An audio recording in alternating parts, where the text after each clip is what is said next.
Hey everyone! So a couple of weeks back somebody sent me an ask on Tumblr requesting I make a video about how to pronounce the names of the major characters in the Táin, or about medieval Irish name pronunciation in general. Now my first response was panic, because pronunciation is the area of medieval Irish lit I feel least confident about, and I have in the past gone to great lengths to avoid saying the names of characters in front of anyone who might know better than me, including my own lecturers and supervisors, which is not an approach I advise, but is nevertheless what I did throughout my university career. However, I know that this is a barrier for a lot of people, and a lot of people are intimidated by Irish names, and that puts them off reading medieval Irish lit and so on, and that's the last thing I want to happen. I'm here to try and convince you that medieval Irish lit is great and you should get into it. Although my pronunciation isn't perfect, I still have a better grasp of it than people who've never heard the name said out loud, so I figured I would do my best to make this video in the hopes of demystifying some of these names for you, despite my own fear. First off, some disclaimers. Tabron orm ach is Sasanach me agus níl gaeilge agam. I'm sorry, but I'm English and I don't speak Irish. I'm trying to learn, ach níl me ach fulham. I'm only learning. There are times when my Englishness betrays me, and when it comes to pronunciation, I have never been more conscious that I'm a Sasanach.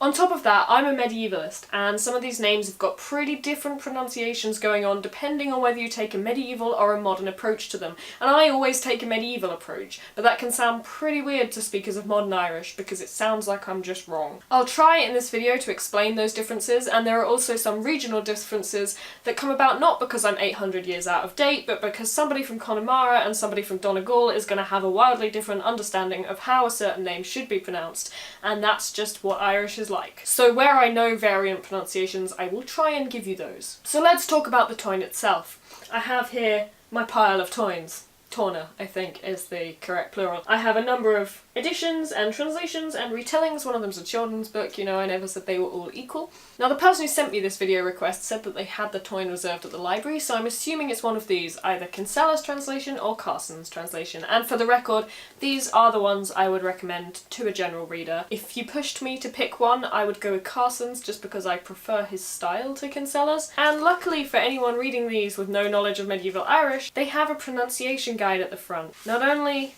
does Kinsella explain how to approach various consonants and vowels, he then gives you a list of all the main characters and how to say their names. Carson does the same, slightly more briefly. I should probably have checked my own pronunciations against those first, but where would we be if I actually planned these things? So a very quick note before we start about consonants. As a general rule of thumb, if you see a B, it's probably a V sound, and in later spellings would have an H after it. That BH is a V, like Siobhan. If you see a D, it's probably a the sound, for the same reason.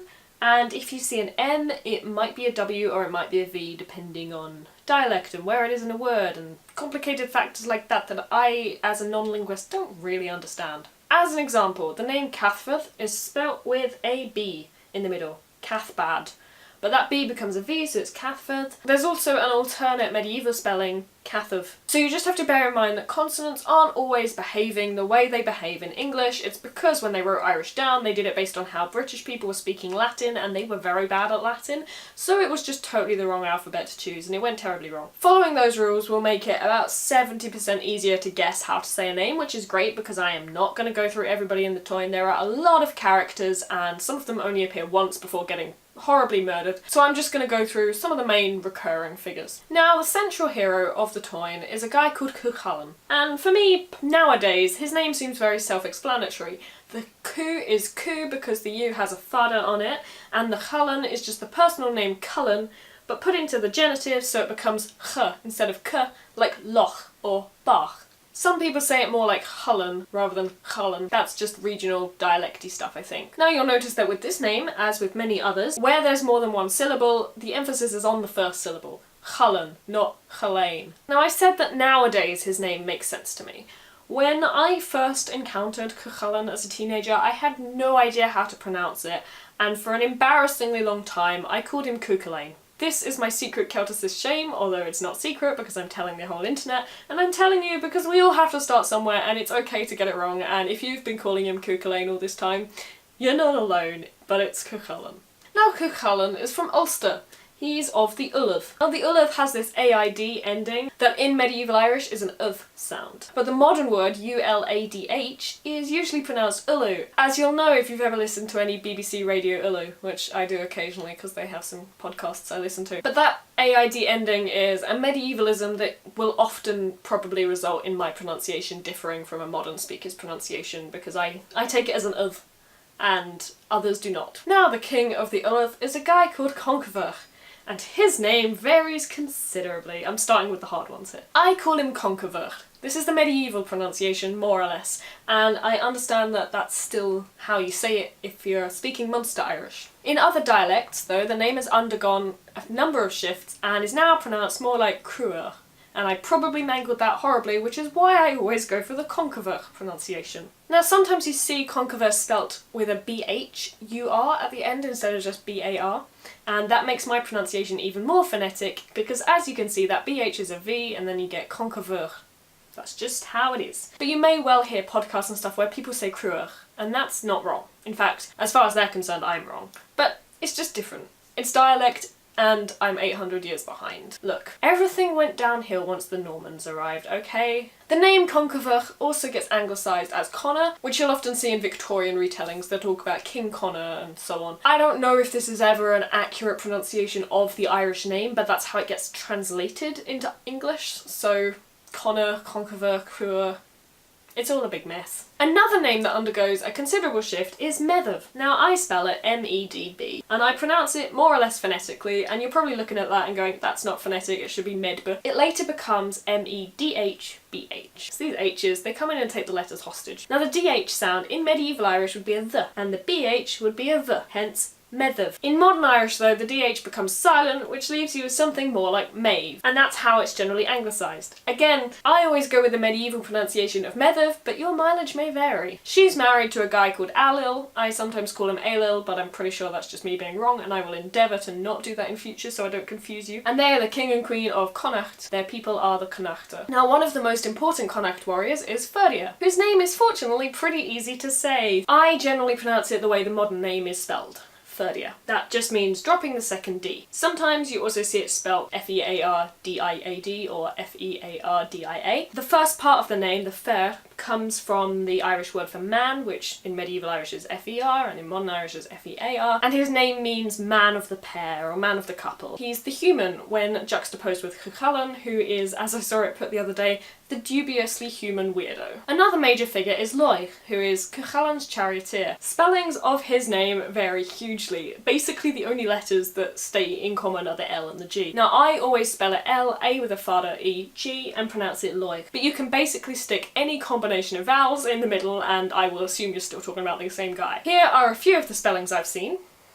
I'm hoping that Leog was a typo because that is super cursed. So going back to my spelling, the fada on the A makes it an or sound and that's how you end up with Loig. He's known as Mac Riangavra and I occasionally pronounce that as Ringabra just because it's funny, but actually the emphasis is on the first syllable and that B is a V, so it's Riangavra. I think that's probably all of the major characters dealt with, especially those who have difficult names. Another major character is Fergus, but his name is easy, so. There's also a guy called Lugath wandering around, and he's one of those names where, again, I feel sure the modern Irish is very different from the medieval one, because it's got that AID ending that we saw earlier with Ullaf versus Ulu. I'd guess that he therefore in an Ulster Irish dialect would become Lugu, but I've also seen it anglicised as L-U-G-Y. Luigi. So I'm guessing his name has just been Luigi this whole time. I'm assuming from that the AID ending takes on more of an E sound in some dialects rather than the U sound it takes in Ulster Irish, and therefore that the name Lugath is pronounced in a wild variety of different ways, none of which sound like mine. But I'm gonna stick with mine, cause it's easier. Finally, let's talk about Naoise. Now Naoise isn't in the Táin because he's dead, but he's the main character of one of the Revscéla or Four Tales that explains the backstory to the Táin, which was Long as Macnishlan, and I did a video, well, 2 videos on that a few weeks ago if you didn't see them. Naoise's name varies considerably in spellings between the medieval and the modern version, and therefore varies considerably in pronunciation between the medieval and the modern. You see, the modern spelling is N-A-O-I-S-E, which I would pronounce Naoise because whenever you get a vowel party like that, it usually just becomes an E sound. See also the names Kielta and Kiva, or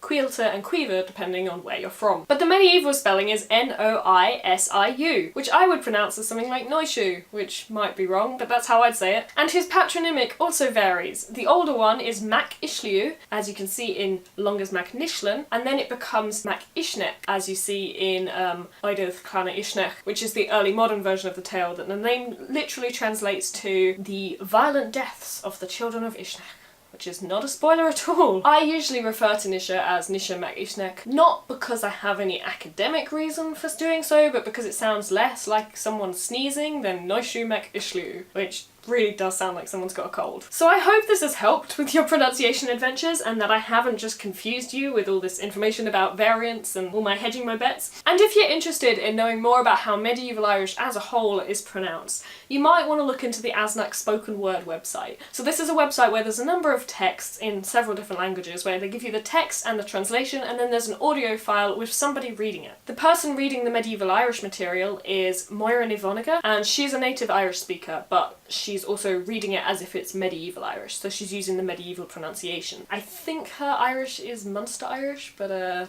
don't quote me on that because I'm really not sure. So there's a few texts there. There's a little excerpt from the Táin talking about how Cuchulainn got his name, and then there's a few poems. So it's nice if you want to listen to some medieval Irish. Might be of interest to those who've got Irish themselves to see how it's changed, and for those who don't, it's just a chance to listen to it being read. If there are any names I didn't cover which you would like me to talk about, then do send me a message, leave it in the comments, whatever. But I hope this has helped, and I am delighted that somebody is about to start on their medieval Irish journey and read the Táin for the first time, because that's very exciting to me, because I'm a nerd. And I will be back soon with Aislinga Oingasa, which I said I was going to do a couple of weeks ago, but I'm very easily distracted. In the meantime, all of my social media links are in the description, and you definitely want to follow me on Twitter or Tumblr at the moment because I'm cat sitting, and so it's 80% cat pictures, and he's really, really cute. Although that's also why my voice is so hoarse right now, because I am very allergic to cats. He's very cute, but I'm dying. And if you found this video helpful, please also consider dropping a tip in my coffee jar, which is also linked below, because that helps me to keep making them. I am not a monetized YouTube channel, so it's great if you can support me. Don't feel pressured, but you know,